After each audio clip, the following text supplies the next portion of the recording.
안녕하세요 여러분, 재즈를 사랑하고 음반 및 뮤지션을 소개하는 베이시스트 최광문의 재즈 노트입니다. 여러분들께 질문 하나 드리겠습니다. 재즈팝은 과연 재즈와 서로 다른 장르일까요?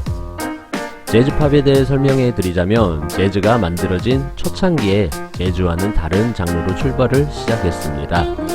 그리고 재즈와 다르게 즉흥 연주를 거의 하지 않으며 짜여진 악보에 의해 연주를 했습니다. 또 재즈적인 어쿠스틱 사운드와 그루브를 가지고 좀 더 대중들에게 상업적인 면모를 보여주며 아주 크게 성장한 장르 중 하나라고 말할 수 있겠습니다. 예전에 프랭크 시나트라와 제가 전에 소개해드렸던 살아있는 화석 토니 베넷이 당시 재즈팝의 영향을 받고 가수 활동을 하였으며, 최근 비교적 젊은 제이미 컬럼과 마이클 부블레 같은 가수들이 재즈팝을 연주하며 부르고 있다고 할 수 있겠습니다. 여러분들 모두 매번 반복되는 일상의 무료함을 느낄 때가 종종 있을 겁니다. 지루한 일상에서 어떠한 특별함을 가져다주는 본격 장르 파괴 아티스트 제이미 컬럼에 대해 얘기해 보겠습니다. 영국하면 떠오르는 뮤지션 혹은 밴드가 뭐뭐 있을까요? 그렇죠.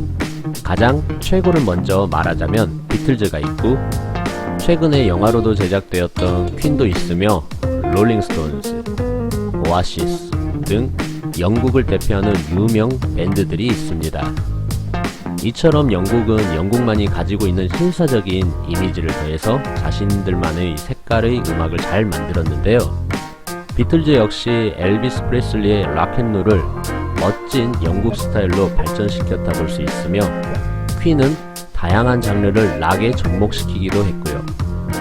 정말 영국은 멋진 뮤지션들이 많다고 할 수 있는데, 브리티시 인베이전이라 할 정도로 미국의 뮤지션들이 아마 많이 경계를 한다고 할 수 있습니다. 그중 미국의 국악이라 할 수 있는 재즈 음악과 팝적인 요소, 즉 자신의 색깔도 잘 표현해낸 젊은 영국의 피아니스트이자 싱어 제이미 컬럼이 있습니다. 1999년 Heard It Before로 데뷔해서 그의 인기는 순식간에 치솟았고, 결국 유명 대형 에이전시와 계약을 하게 됩니다. 2003년 계약 후 발매한 앨범은 플래티넘 앨범에 등극하여 영국 그의 가장 앨범 판매율이 높은 뮤지션으로 이름을 등극하게 되었죠. 제이미 컬럼의 특징이라면 바로 크로스오버 스타일의 곡들을 지향하는데, 3집까지는 재즈 스탠다드 넘버의 곡들을 보여줬다면 그 이후로는 자기만의 색깔을 표현한 앨범을 발매했습니다.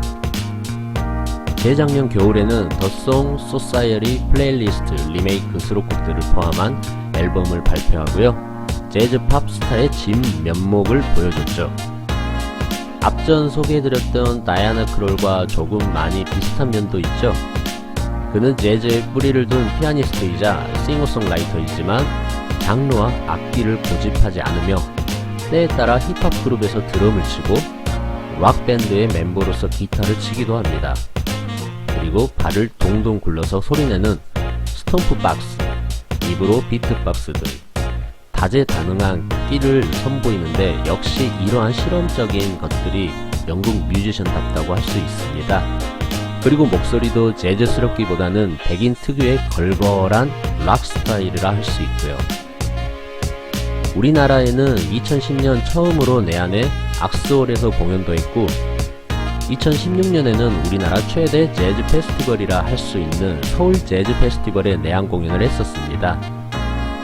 음반에 대해 얘기하자면, 레딩 대학의 우등생으로 영화와 문학을 전공한 그는 20살 때 480파운드를 들여 데뷔 앨범 Heard It All Before를 500장만 한정 판매했습니다.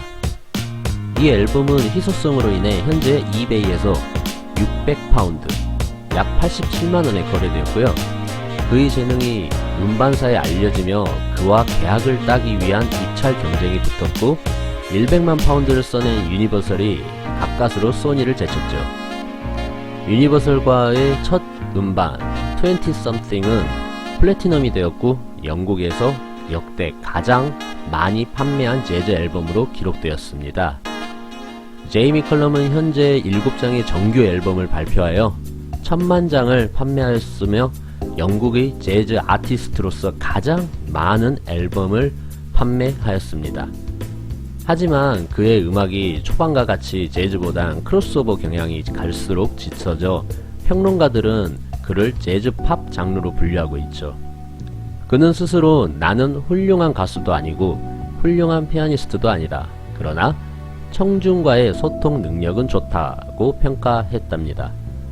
언젠가는 영국의 엘튼 존이나 미국의 빌리 조엘을 뛰어넘을 멋진 뮤지션이 될지도 모르겠습니다.